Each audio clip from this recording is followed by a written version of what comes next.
le fauteuil noir, le fauteuil noir. Studio.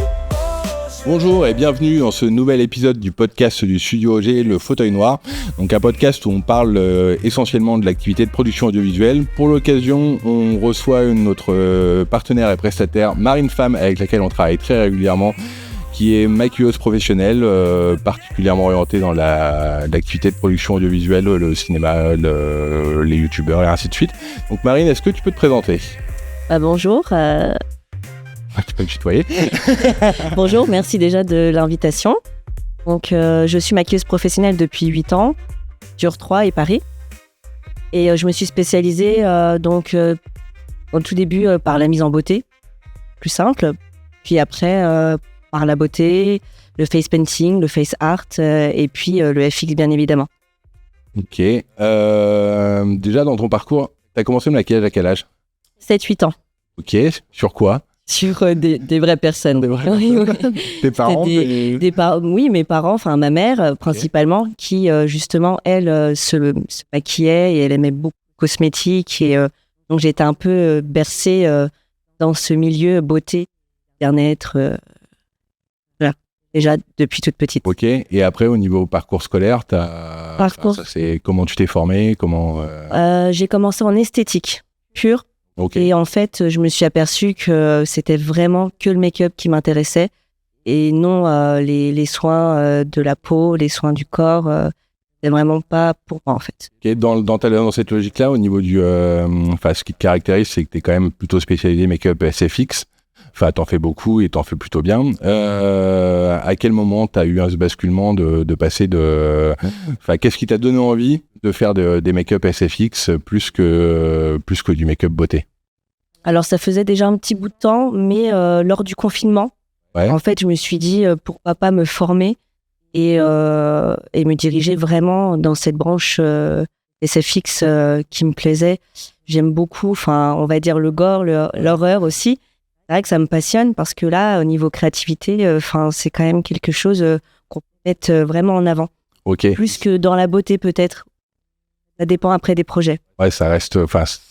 c'est très standardisé, tout ce qui est make-up beauté, alors que voilà. Là, tu vas sur autre chose. Et c'est lié à des films que tu voyais ou c'est... qu'est-ce qui t'a attiré dedans ? C'était juste un aspect créatif de ton métier, ou c'est parce que tu as vu des choses qui t'ont donné envie de faire, ou tu t'es dit tiens, moi j'aimerais bien maîtriser ça? Parce que là tu parles du gore par exemple, oui, tu regardes ce genre de film ou... Ouais. Oui, j'adore, j'adore les films d'horreur, oui, forcément, oui, j'aime bien.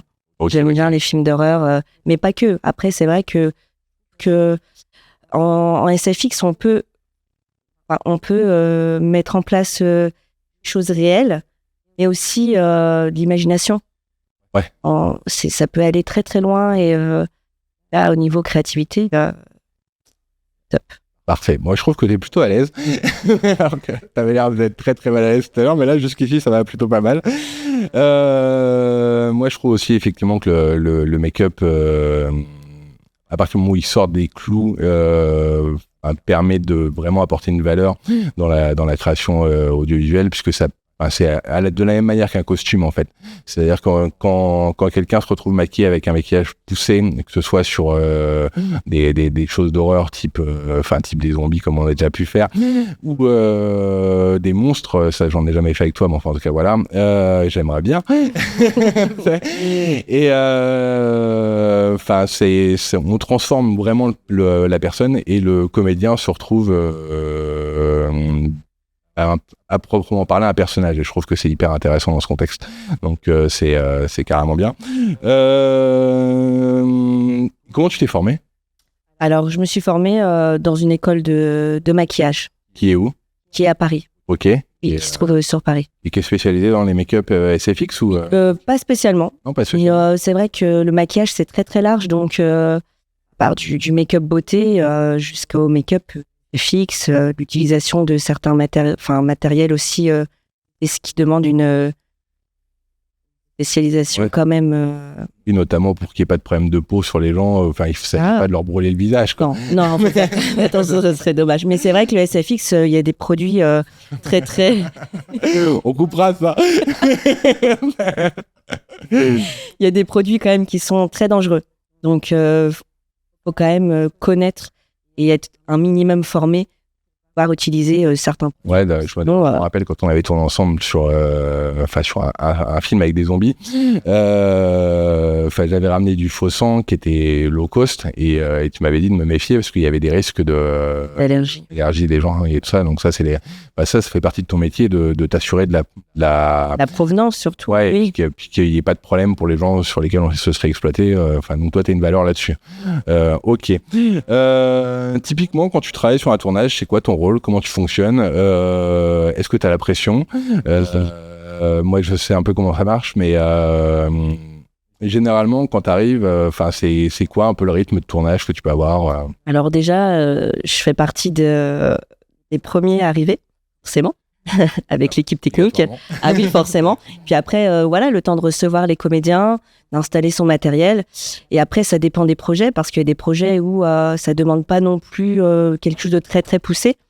Et il y a des projets où, là, comme récemment, où j'ai tourné pour des youtubeurs, c'était quand même assez poussé. Et niveau timing, si t'es hors cadre, c'est fini. Ouais. En fait, tu peux être vite...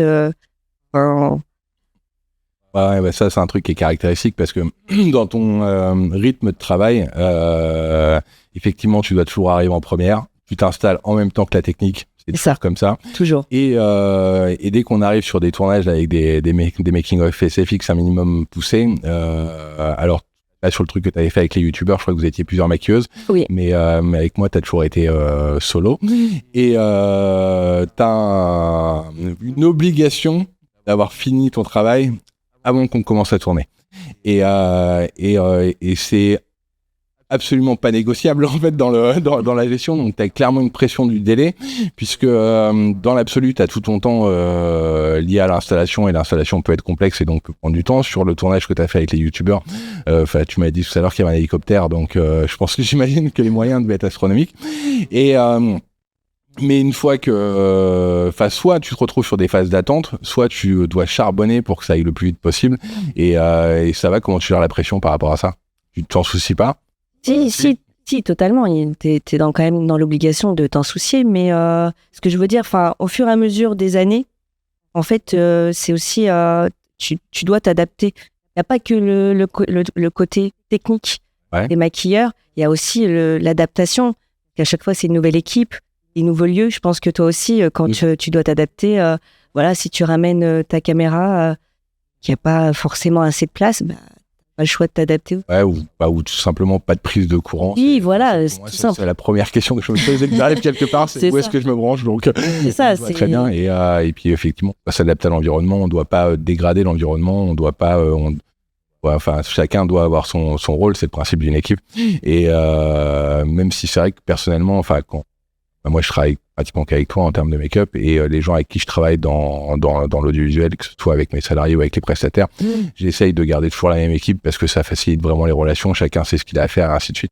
Mais c'est vrai que dans les rapports qu'on a pu avoir jusqu'à maintenant, j'ai pas ressenti te concernant des moments où tu te disais ah là, je suis sous l'eau ou quoi que ce soit.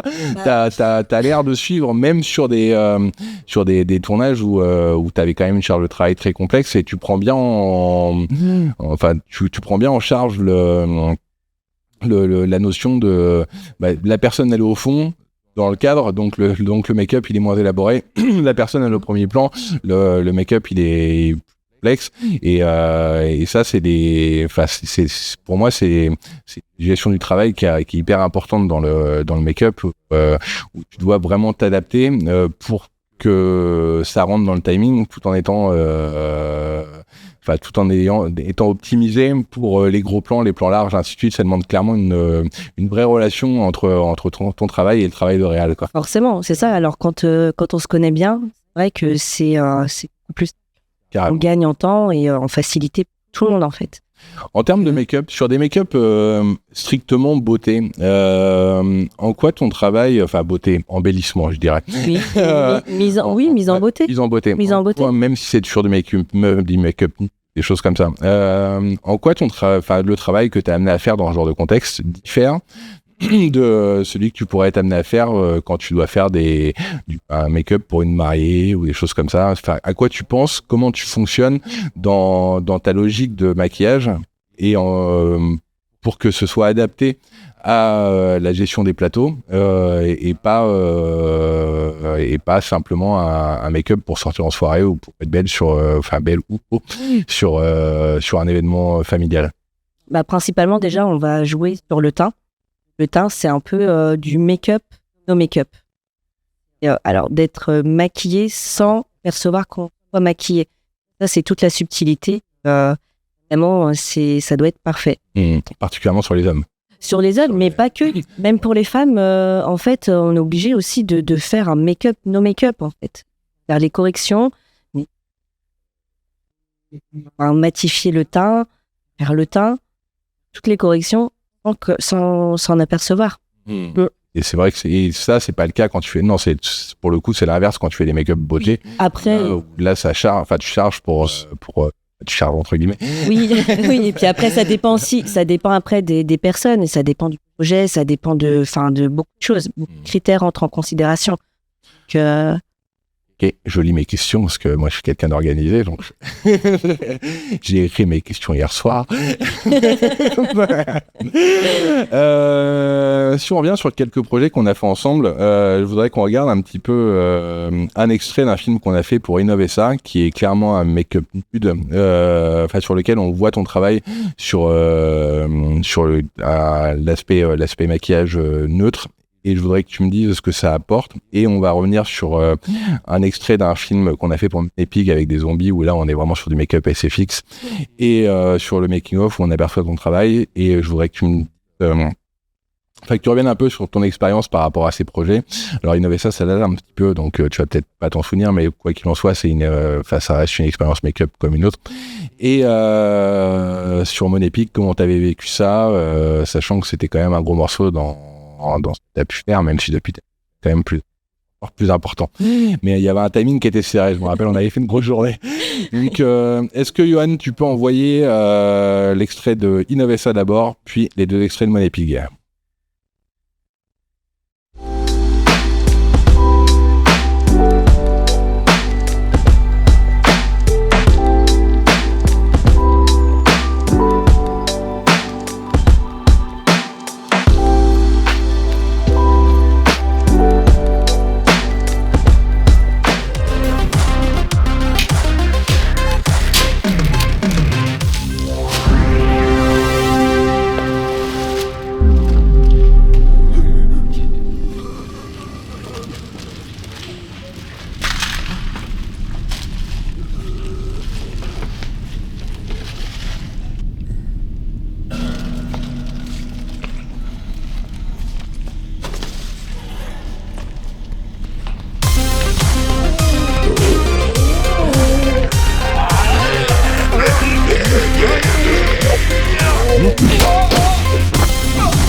Marine, donc ces 2 extraits sont assez intéressants parce qu'en fait, ils contiennent aussi bien des extraits de make-up personnes âgées, make-up hommes et make-up SFX. Dans ton travail, comment tu te positionnes par rapport à ça? Qu'est-ce que tu as recherché à faire?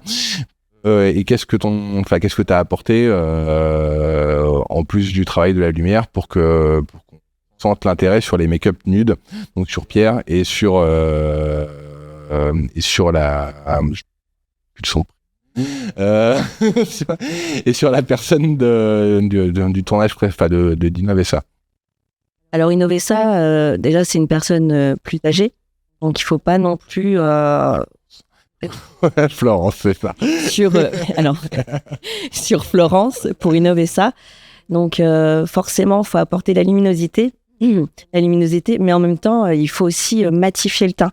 Ça veut dire qu'il ne faut pas non plus trop matifier, ni donner trop de lumière, pour avoir trop de brillance après par la suite. Toute la subtilité aussi qu'il y avait pour ce jeu-là. Okay. Et qu'on est quand même dans un environnement de tournage volontairement très lumineux. Ça. Les défauts sont accentués. S'il y a des défauts, on les voit inévitablement. Quoi. Et pas trop mettre de matière. Pour rester quand même assez light. Pas avoir la main trop lourde. Et sur Pierre, qui a une peau de bébé naturellement. Sur Pierre, franchement, là, c'était vraiment très light et plutôt matité et quelques corrections, vraiment très légères. J'ai pas éclairci le regard un peu ou des choses comme ça. Forcément avec les corrections. Ouais. Avec les corrections, tout ce qui est cerne, on est toujours obligé de passer un minimum de temps les corrections. Ok. Oui. Et sur la partie SFX, là, c'était un autre challenge. Il y avait un peu de monde. Il y en a quelques-uns qu'on voit en très gros plan, et d'ailleurs dans les extraits vidéo qu'on a vu passer. Moi, j'imagine que tu as eu beaucoup de pression. Oui, mais après, ça fait partie du job aussi. En tant que maquilleuse, comme je te le disais tout à l'heure, il n'y a pas que la technique, il y a aussi savoir gérer aussi ses émotions. Si tu arrives sur un tournage et que tu es en panique totale, c'est pas pour toi. Sur un tournage comme ça, comment tu fonctionnes? T'arrives, t'as tes produits de maquillage et puis tu les appliques sur les gens ou t'as préparé des choses en amont? Non, en amont, tout se travaille, surtout le SFX, ça se travaille. Non, mais ça se travaille en amont, chez soi déjà, puisque moi je prépare toutes mes prothèses, donc du coup, forcément, ça fait du travail. Et ensuite, voilà, que ce soit carré et éviter le stress justement de se mettre en périple sur des choses. Finalement, quand tout est préparé, tout est organisé, c'est tellement plus facile. Ouais, donc c'est vraiment sur ce genre de make-up, contrairement à des make-up standards, tu es obligé de passer par une phase de réflexion en collaboration avec le réal pour savoir combien de personnes tu vas devoir maquiller, quel type de peau ils peuvent avoir, et le type de play que tu seras amené à montrer, ou d'effets que tu dois avoir pour que tous puissent s'enchaîner le plus rapidement possible le temps de l'installation de l'environnement. Quoi. Oui, c'est ça. De toute façon, on est obligé, d'avoir un minimum d'organisation entre les réals et les maquilleurs. Ok. Est-ce que tu aurais une anecdote de tournage à nous raconter qui te fait un peu rire? Rire, je ne sais pas. Sur les images qu'on a eues, il y a un truc. Rire, je ne sais pas. C'était pour moi, en fait, en tout cas, une fois, j'ai oublié mes pinceaux.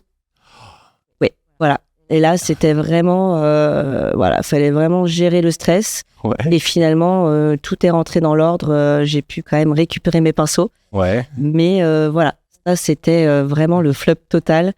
Et là, question stress, il n'y avait pas pire. Parce que sans pinceau, c'est compliqué quand même. T'avais la possibilité de les récupérer? Oui, heureusement, pour le coup. Mais quand t'es en déplacement, non. Non. Catastrophe. Ouais. Ça peut te rassurer, ça m'est arrivé 2 fois dans toute ma carrière d'oublier une carte mémoire. Et notamment une fois où c'était il y a des années de ça, où je suis parti à Chaumont avec un appareil pour aller faire un portrait de quelqu'un, et je suis parti avec un appareil photo sans carte mémoire. Une catastrophe. Et j'avais fini par en trouver une dans une supérette en urgence. Il y a toujours des solutions. Hein. Il y a toujours des solutions. Mais... Pour ça qu'aujourd'hui, pour l'anecdote, j'ai carte mémoire de secours en permanence dans mon sac, comme avec mes clés, et parce que ce genre de truc ne doit plus jamais se reproduire. Oui, c'est clair. Et toi, de la même manière, je sais pas si tu le fais, mais je pense que tu dois avoir des pinceaux dans ta voiture. Non, mais je garde toujours, en tout cas, je fais un check-up total avant de partir de tout mon matériel, et pour être sûr d'avoir vraiment tout, à plusieurs reprises. Hein. Ça, de toute façon, dans tous les cas, quel que soit le positionnement dans l'audiovisuel, qu'on travaille dans le son, dans l'image, dans le make-up, dans la musique ou autre, le check-up matériel pour être sûr que tout soit prêt le jour du tournage, c'est indispensable, parce que c'est pas possible d'arriver sur un tournage et d'avoir quoi que ce soit qui dérape, puisque ça implique plein de gens, surtout quand ça implique une équipe, et en général, quand il y a une maquilleuse, c'est forcément qu'il y a une équipe qui va avec. Et ça, c'est juste, ça fait partie des trucs dans nos métiers où on se doit d'anticiper tous les problèmes avant même qu'ils se produisent, parce que ça peut arriver, il peut y avoir quoi que ce soit qui pose souci, et il faut absolument toujours avoir un plan B, voire un plan C, un plan D. Oui, parfois, oui, c'est clair. Pour être sûr que ça se goupille bien, parce que le flop est vite arrivé, et dans nos métiers, c'est pas possible. Parce que c'est évident que tu te pointes sur un tournage sans tes pinceaux et t'as pas les moyens de récupérer, on te rappelle jamais, quoi. Non, c'est compliqué, surtout ça dépend du lieu du tournage. Parce que si c'est vraiment très très excentré d'une ville, c'est juste pas possible. Carrément.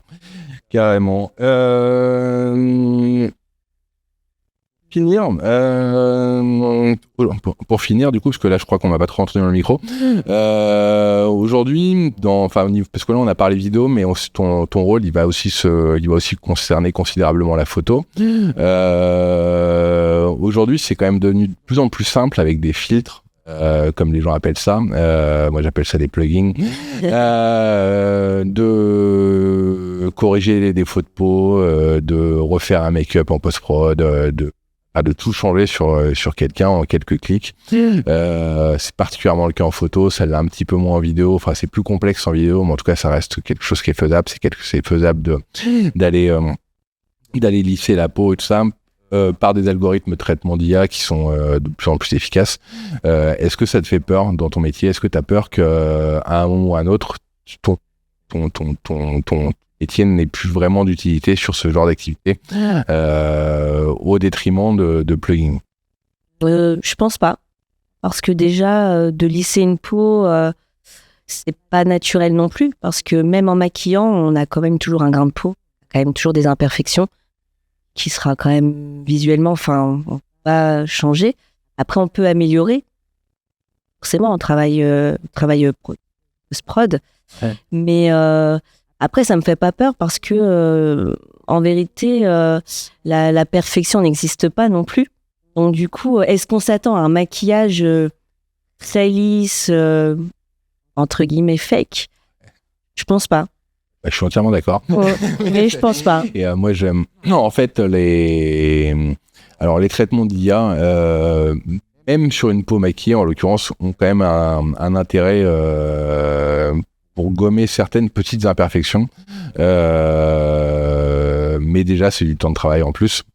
Forcément, c'est pas forcément pertinent d'aller passer du temps de travail en post-prod que tu aurais pu avoir en prod.